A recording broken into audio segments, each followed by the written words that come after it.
This is Aoife and this is the Happy Weight podcast. Thank you so much for listening.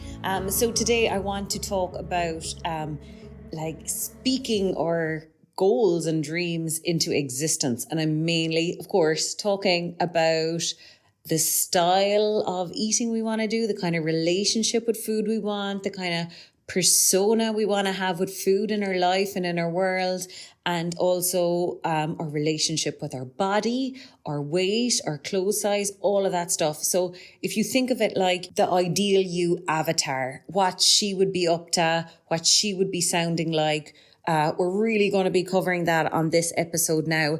And also, to be honest, a lot of this episode is about what not to do, because we can be in the same place for years and years and years. And we can have picked up phrases and things that just women say, or our moms or aunts, people who we grew up with say, people on TV say, all this kind of dodgy stuff that's really, just concreting issues with food and weight within us. Because the thing is that I'm a hypnotist, and I just found the 2 diplomas I done in it fascinating, with helping other people, but also the whole self-hypnosis element, and just how just basically the things we are saying to ourselves on repeat, and then how they take root, and they take deep root. And that's the thing, when we want to overcome eating and weight issues, it's not the conscious mind. The conscious mind is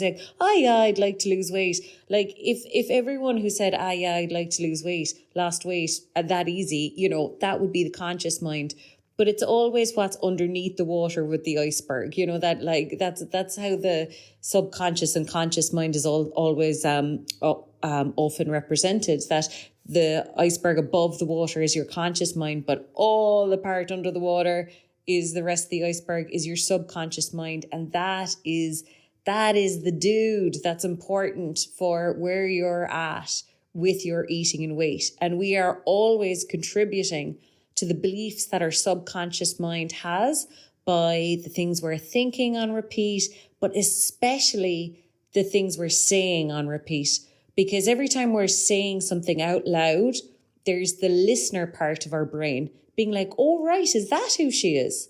Oh, right, the part of our brain that's creating our identity. Oh, right, so she's the one that never fits into her clothes, is it? Oh, right, okay, lodged, noted. So we really want to cut loose from the caricature that we've built up over the years. We want to actually start getting uncomfortable now with some of the phrases we've been probably saying for years and years that do not suit our ideal weight avatar. They do not suit the avatar of us who has a great relationship with food, a great relationship with our body, is the size she wants to be, etc. But before I start, can I just say, isn't fatty veg the yummiest thing in life? I know that's a random statement, but I was just in the centre there in Rosscarbery, and I thought it was very cool for that little centre, but they had this gorgeous tapenade. I think it's made in Clon, and they had this gorgeous sun-dried tomato pesto, freshly made, also in Clon. Sorry, mouth watering, it's going to start. It was so gorgeous. I headed in there and I was going to get a few hash browns, and then I had to walk past the fridge of that stuff. I was oh my God, actually those with crackers, rice cakes would be so yummy. And I'm when I was eating it in the car, I was all I want in life is fatty veg. When you think about it, whether it's fries, sweet potato fries, or I don't eat them that much, but they are yummy when I have them. Courgette fries, or, sometimes you're in restaurants and they'll make weird things into fries that are vegetables. Love it. And then roasted veg. And then when you've salad with a really fatty, yummy dressing, whether it's a Caesar dressing or a blue cheese dressing. I just love freshness and fat. I think it's the loveliest combo. And I'm still celebrating that in my life every day, because there was so many years where I calorie counted or was afraid of fat or avoiding fat. And now I'm just from a weight perspective, from a health perspective, from a gut perspective, from a brain perspective, it's a terrible idea to avoid fats. It's a terrible idea. And the fact of the matter is, like your body will get its hands on fats anyway. You get to have it in tapenades and pestos and root veg roast in the oven with olive oils and lovely dressings on salad. You get to have it that way, or you can pretend that you don't need it and you can have 4 or 5 low calorie days in the week and then notice yourself getting through the trans fats. Notice yourself needing loads of buns or cakes or takeaways or crisps or whatever. So I was talking to another woman this morning about this. We were talking about carbs in that sense. But I really think my conclusion when I stopped fighting my body is this sounds very reductionist and you mightn't agree with me at all. It mightn't resonate with you. But what I learned from my own experience is that I can work with my body and I can give it the foods it wants, or I can fight against it, but that will mean I get fat.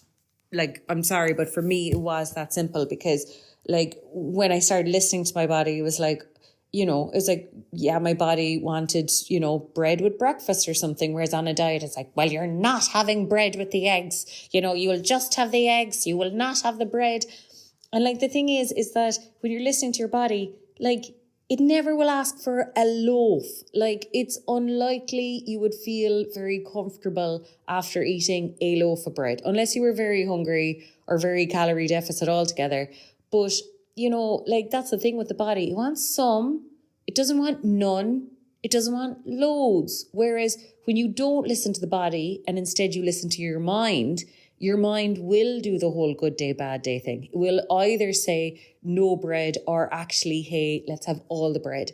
And I was saying to my client, I said, say 2 slices of toast in the morning with a tea or coffee or whatever. That's lovely. That's a lovely feeling. Now, not every morning would 4 slices of toast feel comfortable in our belly. And then if we think of it, with 6 slices of toast, how would our belly feel by 11 a.m. or if we're on meetings? And then if it was 8 pieces of toast in our belly, can you imagine 8 pieces of toast in your belly? That mightn't be a nice feeling. So I just kind of think it's always so important to remind yourself of the kind of feeling, say, you do want in your belly from toast and the feeling you don't want in your belly or body from toast or a certain food. Because it's really important that we keep grounding ourselves in the fact that your body does have cutoffs. The whole idea of I need to control my body is because if I don't control my body, it won't know when to stop. Your body knows exactly when to stop. Sometimes if you eat 2 slices of toast or 2.5 slices of toast, there's a difference. Or if you have 3 slices of toast or 3.5 slices of toast, sometimes half a slice of toast can be the difference between feeling still lacking or nicely full, or nicely full to overfull. So your body is actually incredibly sensitive to calories when you start listening to how your belly feels after stuff. With that point, it's just be nice. If your belly is really asking for something, if you know in your heart of hearts that food would sit comfortably in your belly and you'd feel really nice after it, you'd feel much better after it, that is not a food to avoid in that moment. And we just don't need black and white rules. Black and white rules are where it all goes wrong. With another client this morning, there was something she said about deserving or depriving. And in a way, that's all mental chat, because it's it doesn't matter if it's a romantica or if it's pineapple chunks. You definitely don't deserve to feel uncomfortable after what you eat. So if you would feel uncomfortable after eating some pineapple now, do not eat the pineapple. If you would feel uncomfortable after eating some romantica now, it's not the time for romantica. But whatever the decision is for your stomach right now is unlikely to be the same decision every minute of every day forever, because your belly is always feeling different, or you always need different amounts of calories. So it's always a case per case basis. There is never it would never really be healthy to come up with a rule like romantic is always wrong and pineapple is always right, because I don't think it's possible to have a healthy body and a very comfortable body and a very happy body when we're implementing and enforcing those kind of rules on it. So that was a little tangent. And so speaking ourselves into into existence, speaking the dream into existence. I mean, so let's kind of run over, I suppose, maybe what we want. So these might be nice things to be kind of headed for. I suppose we want to be a person who loves food, and food is appropriately placed in our life. Like, it's not nothing and doesn't matter, but it's not everything and we think about it all the time. It's like appropriately placed, like as in, we're going out for dinner tonight. That's exciting. That's going to taste nice. I'm excited to taste the foods there, whatever.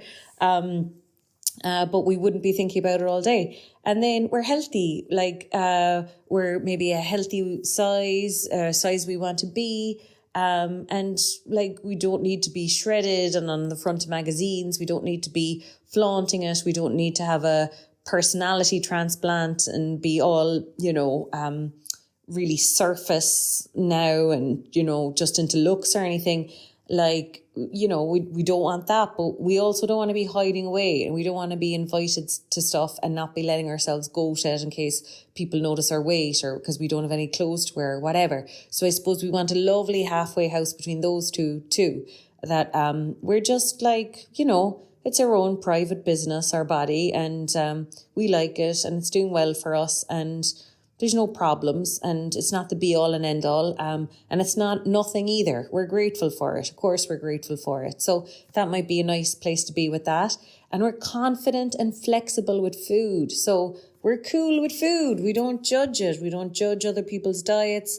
We understand that we all have different bodies. So if I ate loads of crisps last night and I was dead happy with that, there's no need to judge that. And same with if I ate salads all week, there's no need to judge that. Maybe how stuff feels in my belly is different to how stuff feels in your body, and same with everybody's body. So we're just confident and flexible with what we need with food, because we know we have a different body to everyone else. We have different taste buds, we have a different stomach, everything like that. Then I suppose other ones are, we're not afraid of fats. We're not afraid of calories. We're not afraid if we ate too much last night. Like, yeah, we maybe went to a wedding or we went to a hen or we were away for the weekend.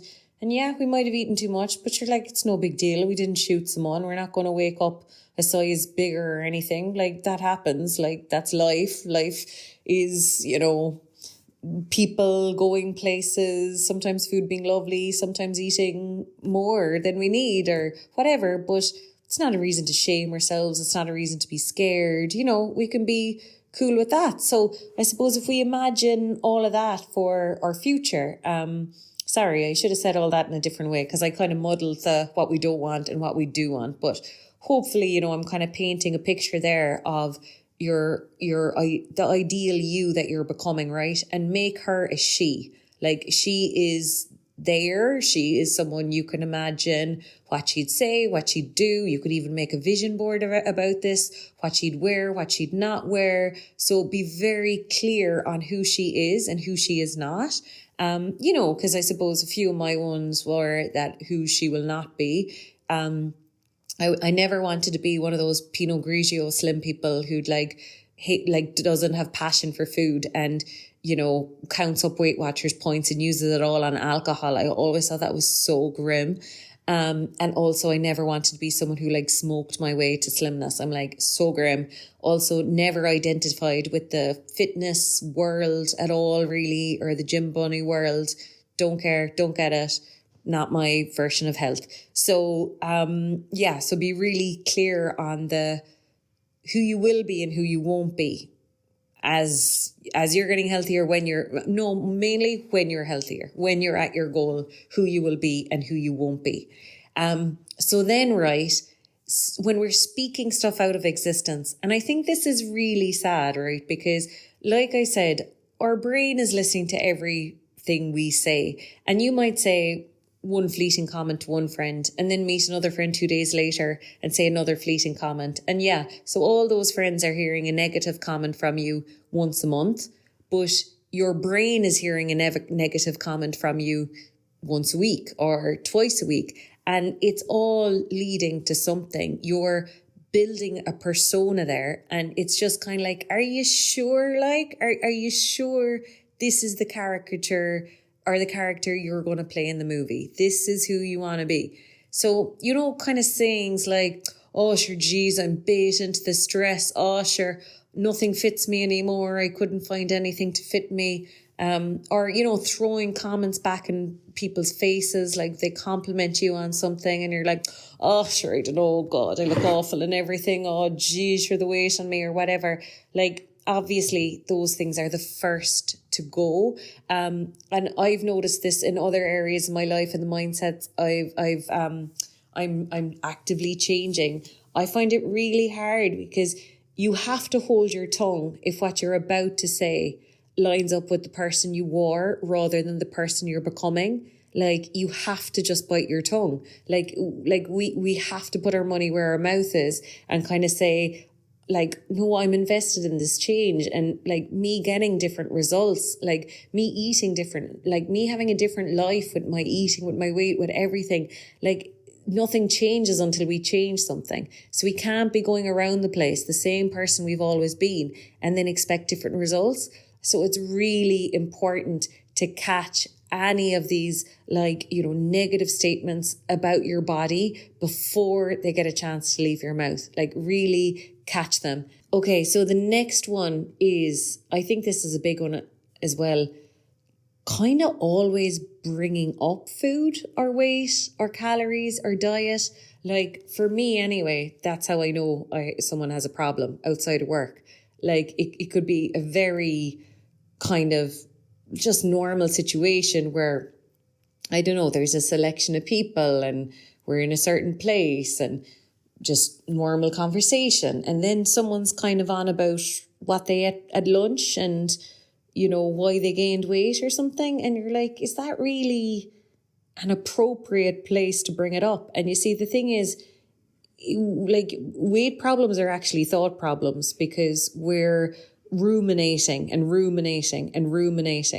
on our calories, on our weight, what we look like, the weight we've put on, how we lose the weight.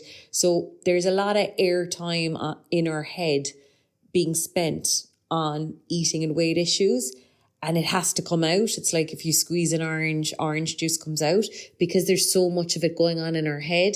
It eventually seeps out in conversation, and it's just odd.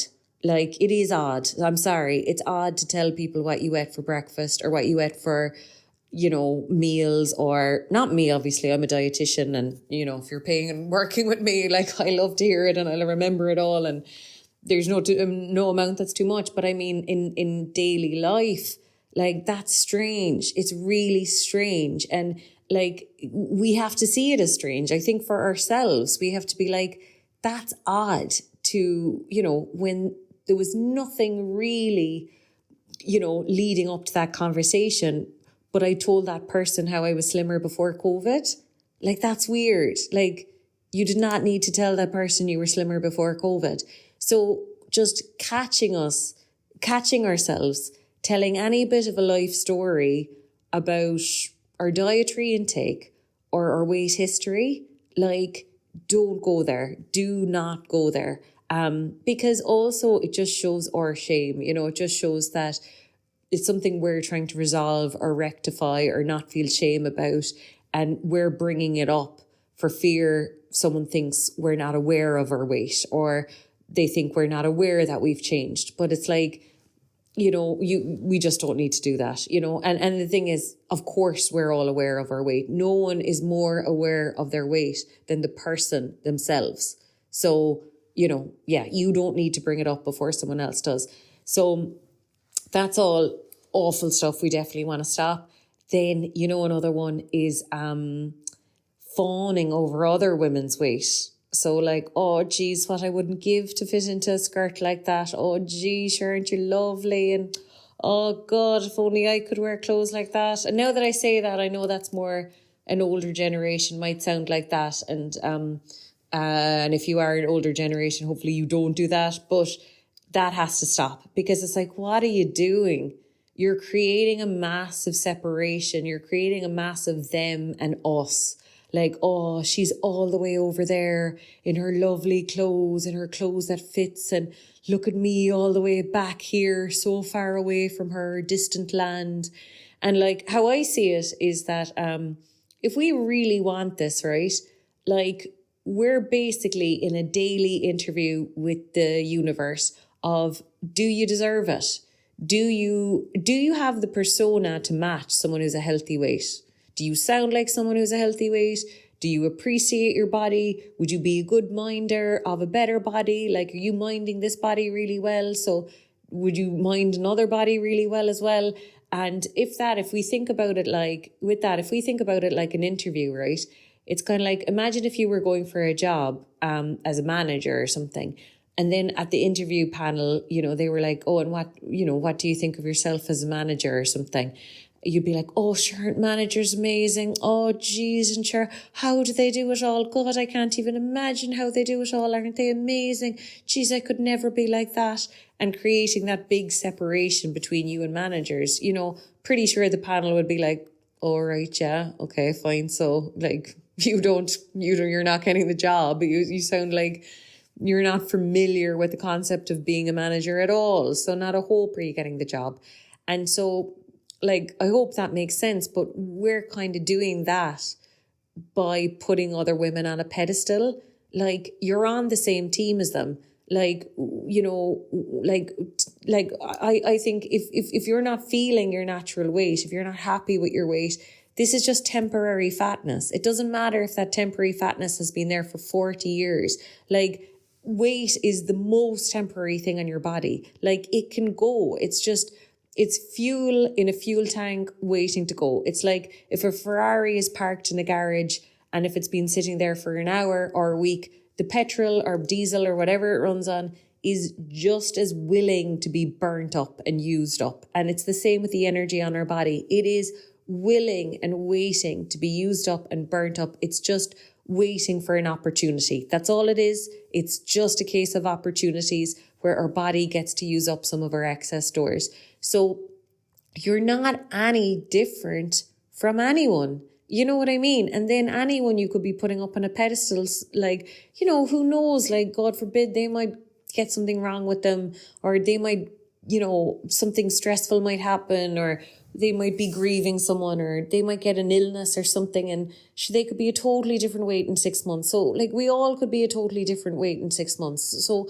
no one is way ahead of you. No one deserves to be on a pedestal, and you definitely do not deserve any of that, like, oh, sure, look at me over here. Look at you there, gorgeous. Like, we just, like, don't do that. It absolutely does not fit in with your goal. Like, you can't have it both ways. You can't have the goal of you being a healthy weight person and then at the same time play the caricature of the person stuck at the wrong weight. You can't, like, sound like a person who's stuck at the same weight, at the wrong weight, whatever it is. So that's one we have to be very clear on.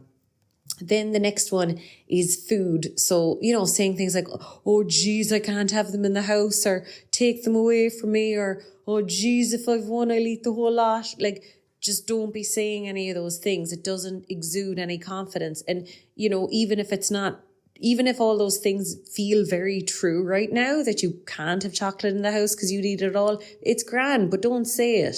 Don't keep making it real. Don't keep making it true. Don't keep lodging it into your subconscious mind. Everything is subject to change. Like, and also I would actually tackle any one of those beliefs. Like, of course there's been times that you've eaten some and not finished the whole pack. Of course there's been times you left food on the plate. Of course there's been times that you went to a shop and didn't buy every single chocolate and ice cream or whatever. Like, you're way far ahead than your black and white thinking gives you credit for.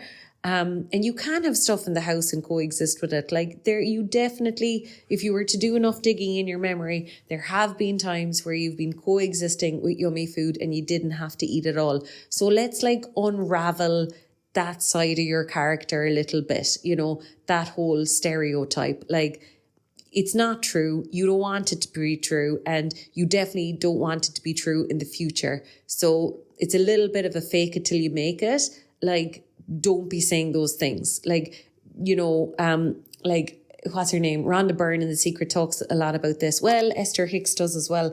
But, like, we just feel we need to say things as they are. And it's like, not really with building goals, though. With building goals, it's kind of like your head is actually more in the person you're becoming. Like your head is more in the future you're building than the right here, right now. You know, I think that happens in pregnancy and stuff like that. Like, before the baby is out at all, people are probably thinking about like the schools and the creches and the weekly routine and the nursery and the car seat they'll buy and the little clothes they will buy them, or what kind of looks they'd love on their little kid or wouldn't. Like it's in, people do an awful lot of head in the future when they're pregnant, and that's good, that's appropriate.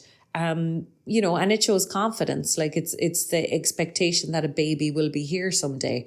And we want to do the same now with our weight. There needs to be that expectation that like my healthy weight will be here someday. So am I ready? Like, is my personality matching up with it? Is the words I'm saying matching up with it? Is how I'm sounding to friends? Like if someone was to hear me talk, do I sound like someone with a weight problem, or do I sound like someone who's perfectly cool and normal and chill with food and is their healthy weight? So then I think, right, so the opposite of all of those things is, I think, intentionally saying stuff, like, especially when it comes to food, right?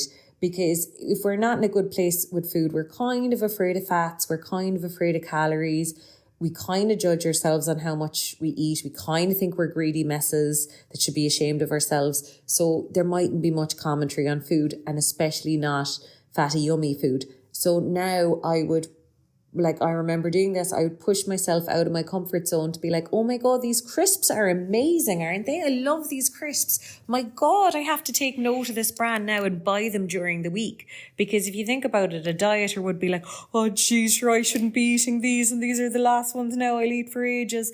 But no, we need to be like, oh wow, interesting. And where do you get them then? Oh, they're lovely. Now, geez, maybe I should bring them to lunch someday this week or something like that. So you're being very positive and vocally positive about food, and especially when it comes to the taste, the flavor.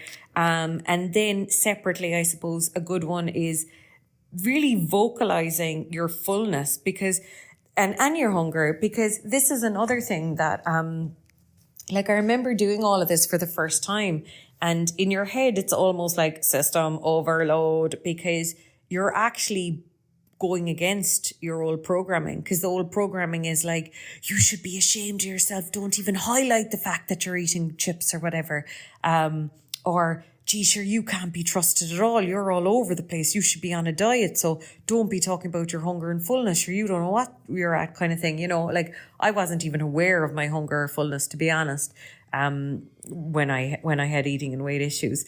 But then as I was figuring it all out, it became quite freeing to sound like my slim friends, because my slim friends would say things like, God, I'm so full. Whereas if I was on a bad day, fullness didn't really come into things. Like if I was on a bad day, I was going to be I wasn't aware of fullness anyways, but also I was going to be ignoring it and just eating all that day or that whole holiday, especially on holidays. Slim friends would be like, oh, I'm full now. And I'm like, what is she saying? We're on holidays. Where does fullness come into it? Like, we're on holidays. So I was going by external cues, like it's Sunday, I'm in Spain, whatever else. Whereas slim people go by internal cues that I feel full. Doesn't matter if it's a Sunday or Wednesday, I'm in Spain, I'm in Ireland. Like it's all the same. They just love feeling comfortable physically within because of food. So yeah, vocalizing your fullness, being like, oh my God, I couldn't eat another bite. Because even that, I think, breaks a lot of the programming, because if some of our derogatory statements are like, oh, geez, me, like, no end with me and pizza, like, geez, I'd eat the whole thing. So we're coming against that now and being like, I actually could not eat another bite. I couldn't, like, I'm actually stuffed. And so we're kind of underlining to ourselves that our belly is talking to us. It's something to be really, really proud of. And to be honest, hunger is something to be really proud of as well, because hunger is, always a good sign of our metabolism, because, it's not your fat cells giving you a hunger signal. Like, fat just sits there and doesn't pay any rent. It doesn't pull any energy out of the calorie stream in your body. The stuff pulling calories out of your calorie stream are your muscles, your bones, your organs. They are the stuff that are burning calories 24 hours a day. And when your calories run out and you get hungry, that's your lean body mass talking. That's your ideal weight talking. So I'd be really proud of belly hunger. Like if your belly is hungry, you can be like, oh my God, I'm so ready for food. Like that's not something to be ashamed of. That's something to be really proud of. So I would say start vocalizing your fullness, your hunger, how you're finding foods tasting, and then not having any guilt, any remorse about normal overeating occasions. Like it doesn't, and actually I say normal, I don't even know what I mean by that because, on one hand we've weddings and hens and being away at weekends or whatever. And, there might have been times we overate, like no big deal, So like we can say that, we can say, oh God, the food was lovely. I ate a load or whatever. And that might have been something we would have been slow to say before or ashamed to say or in absolute shame to be the way we are and say we ate so much or whatever. But we really want to loosen that shame. Shame is such a block with weight loss. And like I say, oh yeah, normal overeating or whatever. But sure, also there's times that like we were alone in the house and we were watching Netflix and we had a bit too many crisps or whatever. So what? So just really make sure that you're practicing so what? Because what's really weird, especially with overeating, is the less energy you give it, the less shame you attach to it, the less often you do it. Because actually part of the drama with overeating is that like you definitely shouldn't do it. And if you feel with certain foods or with overeating, you definitely shouldn't do it. Well, you're actually adding a prize to doing it because now you get to be bold, you get to rebel, you get to do things you're not allowed to do. If you feel like the world is like treating you unfairly today, you get to be like, well, screw that. I'm going to eat loads. You're actually making a prize out of it by making it very bad. So we never need to make it very bad. Like I would always vocalize it. And I literally remember the first time I said to my friend Grania, I was like, I actually had a share bag of Maltesers before coming out for brunch. And Grania doesn't have any weight or eating issues, never had. She's my slim best friend that inspires most of my work. And, she was like, all right. Like, it's just such a non-story. Like, because she doesn't give a shit for herself, whether she ate a share bag or she ate nothing since last night, she's just going by her belly. So she's not even fully aware, I'd say. You know what I mean? She's just listening to signals, responding to signals, listening to signals. So, when people aren't judgmental of themselves, they're not judgmental of other people as well. She probably was like, all right, you're good for you. Sounds nice. Great stuff. Hope it was nice. It's no big deal. So we want to like practice that now, that whatever we do with food, it's no big deal. It's really no big deal. Like shame is not an option. We're not going to be ashamed of ourselves. Like if we ate too much, so what? How many other millions of people ate too much today? Like, it's no big problem. We deserve to feel comfortable. If we did do something uncomfortable, we deserve to move on from it. So I hope today's episode was really helpful. I hope you've got clear and maybe had some time to think during this episode about maybe things that you are saying that are keeping you stuck in the old place, and maybe ways and means and things that you could say that would bring you more into becoming the person that you want to be with all of this. Just to let you know, of course, as well, I work with clients one-to-one in Cork, in London, online and by phone. So get on to me if you have any issues. If you're a new client, if you're an old client, I'd love to help you. Also, of course, there's a subscription available now for this podcast. So if you want to listen to all the old episodes, and if you want the new bonus content, so there's going to be a new monthly recording out every month. On top of the usual episodes, there's going to be an extra bonus hypnotherapy recording that I will want you, if possible, to be listening to twice a week for 4 weeks until the next one comes out, to really bolster your results with everything. So yeah, thank you as always for being here. And please give this podcast a follow and please review it as well. Give it a few stars on Spotify. I'd really appreciate it. Okay, thanks so much.